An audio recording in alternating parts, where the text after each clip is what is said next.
How's it going, guys? This is WOD Prep for Wednesday, March 25th. So the warm-up, pretty general, right? So you guys will get the gist of that. We've got a lot of movements in the actual workout piece, so I'm just going to jump right to explaining some of those. Trying to stick with the theme of Wednesdays having been our gymnastics days at the gym. Trying to maintain some elements of working on your handstand push-ups, the jump rope skills, and the toes to bars in each piece. We've got 3 pieces to start. The first one, we're going to go every minute on the minute for 9 minutes. So every 60 seconds, you'll transition to the next station. 3 stations, 3 rounds.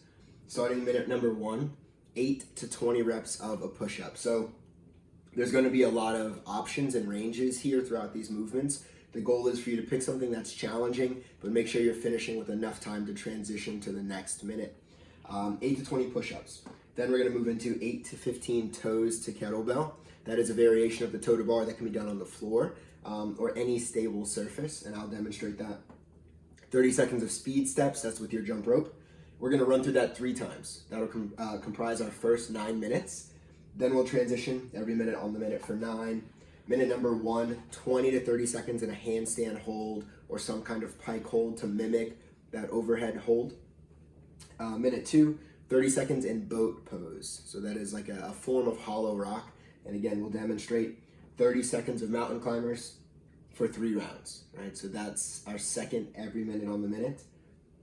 And we'll finish with an AMRAP, as many rounds as possible. So you're going at your own pace for this one. We're not watching the clock.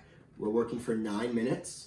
Working your way through 10 V-ups, 8 wall balls, 6 bench dips, and then 4 renegade rows. Now we're going to move into the demonstrations of the exercise. So we're going to start every minute on the minute for 9 minutes. The first exercise is 8 to 20 reps of a push-up. Here I'm doing on my toes and on my knees just to show different variations, whatever allows you to get full range of motion. Then we'll turn over and we're going for 8 to 15 toes to kettlebell. So I'm holding on to the kettlebell or dumbbell, whatever weighted object you have, and you're trying to roll as much of your lower back off the ground as you can. Compress the hip and try to get your toes to the kettlebell. I cannot jump rope in my tiny apartment, so if you don't have a rope, speed steps are next. This is how you would do them without a jump rope.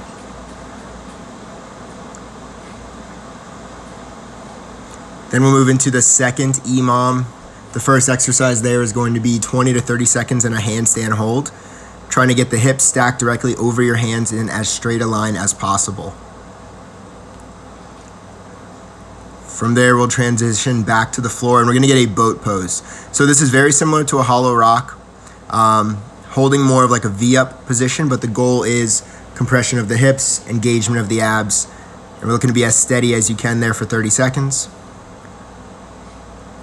Then we've got mountain climbers. So maintaining a plank position, try to keep the hips pretty low and jump that foot up just high enough to get your knee to your elbow.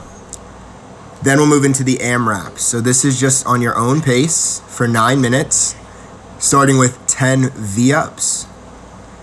Trying to get into a position where I've got as little of my body touching the ground as possible. Rolling the shoulders and back off the floor there, trying to get the toes. Then we've got 8 jumping air squats or wall balls if you have a slam ball or wall ball. I do not have one of those, so this is done in the house. Then 6 bench dips. So notice the straight body line, trying to track straight down along the bench, keeping the shoulders pinned back behind you. Then we've got 4 renegade rows on each side to finish. Try to set the feet wide so we have as little movement of the hips and the torso as possible during this row. 4 reps on one side, 4 reps on the other.